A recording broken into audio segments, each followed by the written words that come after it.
Olá e bem-vindo ao Battle Basics. Meu nome é Elber e eu sou um dos pastores locais aqui em Redding, na Califórnia. O Battle Basics é um conjunto de aulas independentes, onde cada aula tem seu início, meio e fim, e você pode assisti-las em qualquer ordem. Hoje eu quero falar sobre sendo e fazendo discípulos. Sabe, depois da ressurreição de Jesus, nos seus últimos momentos com seus discípulos, ele os instrui a como seguir a vida. Jesus estava prestes a voltar ao Pai. E ele quer então instruir os seus discípulos como viver sem a pessoa física de Jesus com eles. E Mateus 28, versículos 18 a 20, os últimos versículos do capítulo de Mateus 28, diz assim: Então Jesus aproximou-se deles e disse: Foi-me dada toda a autoridade no céu e na terra. Portanto, vão e façam discípulos de todas as nações, batizando-os em nome do Pai e do Filho e do Espírito Santo, ensinando-os a obedecer tudo o que lhes ordenei. E eu estarei sempre com vocês até o fim dos tempos. Sabe, esses homens foram comissionados a fazerem discípulos. Mas note que antes de irem e fazerem discípulos, eles eram discípulos eles mesmos. Sabe, os discípulos de Jesus, eles iriam fazer outros discípulos de Jesus. Mas o que é um discípulo? Jesus não inventou o discipulado. A Bíblia nos diz que João Batista tinha discípulos. Os outros rabinos, os outros mestres, também tinham discípulos. Os gregos, os mestres gregos tinham discípulos. Então, discipulado não é um curso de 6 semanas que eu faço quando eu me converti. Discipulado não é algo que eu faço porque eu almejo alguma coisa no ministério. Discipulado não é uma estrutura de igreja da onde eu estou encaixado. A palavra discípulo significa que alguém está aprendendo com outra pessoa. A palavra discípulo fala então de um estudante, um aprendiz. Agora, sabe, vamos voltar um pouco no tempo a quando Jesus, pela primeira vez, comissiona e envia os seus aprendizes. Mateus capítulo 10. Eu não vou ler todo o capítulo porque é extenso. Eu quero ler só alguns versículos assim para te dar uma ideia do que eu estou querendo falar. Então, Mateus 10, começando no versículo 1, diz: Jesus reuniu seus 12 discípulos e lhes deu a autoridade para expulsar os espíritos impuros e curar todo tipo de enfermidade e doença. Então, Jesus reúne eles e os comissiona e diz: vão, expulsem os espíritos impuros, curem as enfermidades e toda a doença. Aí ele segue. Nos versículos 7 e 8, ele diz assim: Vão e anunciem que o reino dos céus está próximo. Curem os doentes, ressuscitem os mortos, purifiquem os leprosos e expulsem os demônios. Ele segue, versículo 17 agora. Então, Mateus 10, 17. Tenham cuidado, pois vocês serão. Não, veja bem que ele não diz se. Ele diz: tenham cuidado, pois vocês serão entregues aos tribunais e chicoteados nas sinagogas. Versículo 19. Quando forem presos, não é se forem presos, quando forem presos, não se preocupem com o modo como responderão, nem com o que dirão. Versículo 23. Quando forem perseguidos numa cidade, fujam para outra. Versículo 24 e 25. O discípulo não está acima de seu mestre, nem o escravo acima de seu senhor. Pois para o discípulo é suficiente ser como seu mestre, e o escravo como seu senhor. Uma vez que o dono da casa foi chamado de Beelzebul, os membros das famílias serão chamados de nomes ainda piores. Preste atenção nesse versículo 25. Para o discípulo é suficiente ser como seu mestre. Nós vivemos num mundo onde quanto mais, melhor. uma sociedade que nos mede pelo que nós temos ou deixamos de ter. Sabe, existe um espírito de competição que te leva a ter orgulho das vitórias. Mas também há um espírito de autopiedade que te leva a ter orgulho do quanto você sofre. Essas duas coisas são deturpações do que realmente é uma vida de plenitude. Sabe, a solução de Jesus para a minha vida cotidiana é: vinde a mim e aprendei de mim. Em outras palavras, venha ser meu discípulo. Sabe, para calar o espírito de competição e o espírito de autopiedade, Jesus diz que para o discípulo é suficiente ser como seu mestre. Para você é suficiente ser como Jesus. Não precisa de mais nada. Basta ser seu discípulo.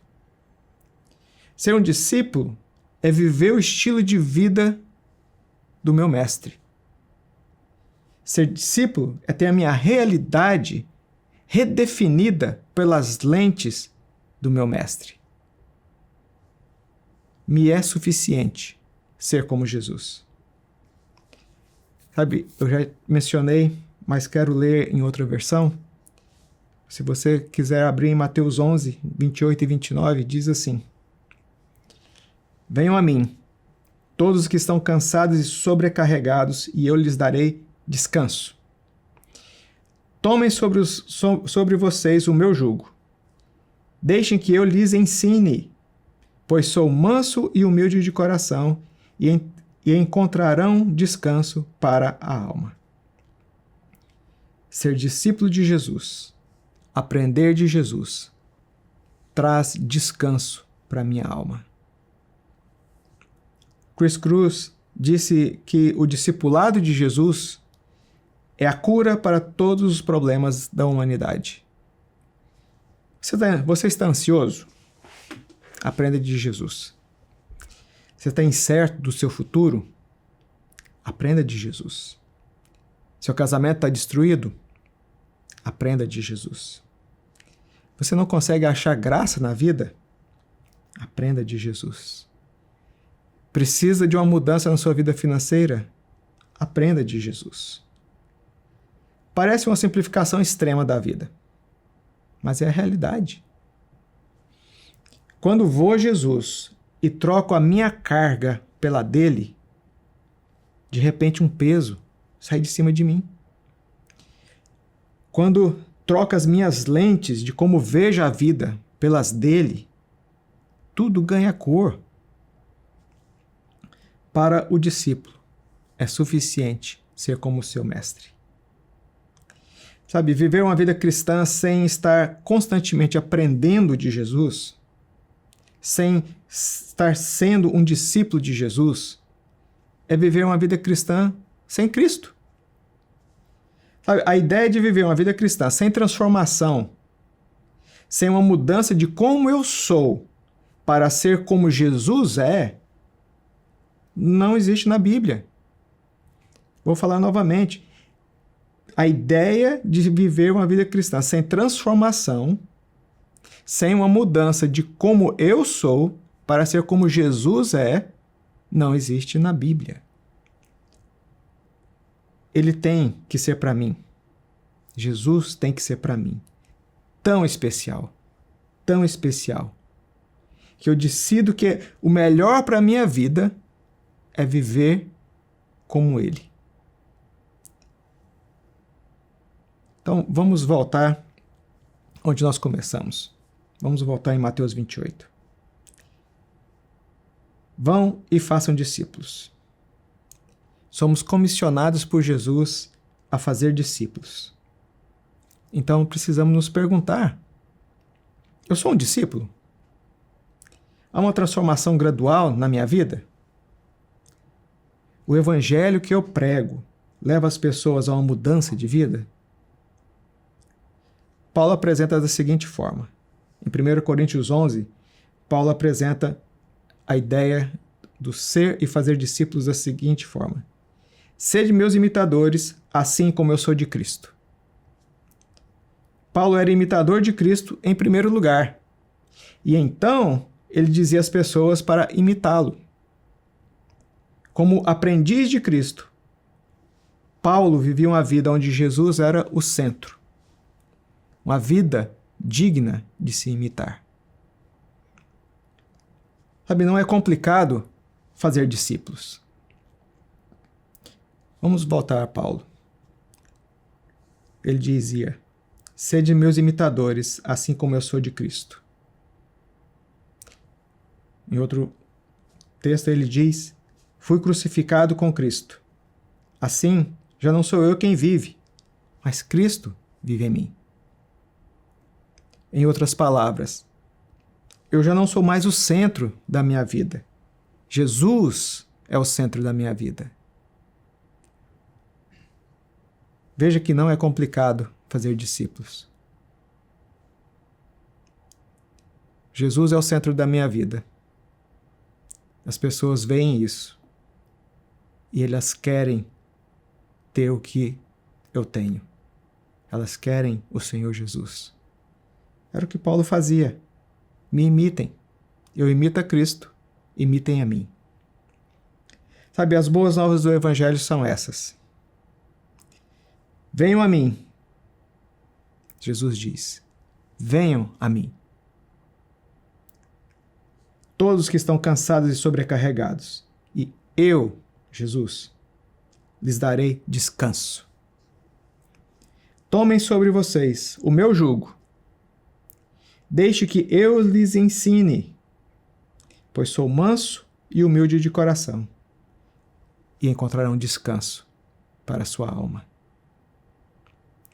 O discipulado de Jesus é a cura para todos os problemas da humanidade.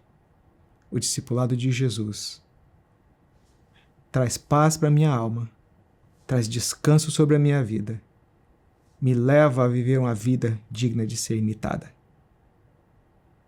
Seja discípulo do Senhor Jesus. Decida isso. Viva assim. Sabe, Deus te ama. Até a nossa próxima aula.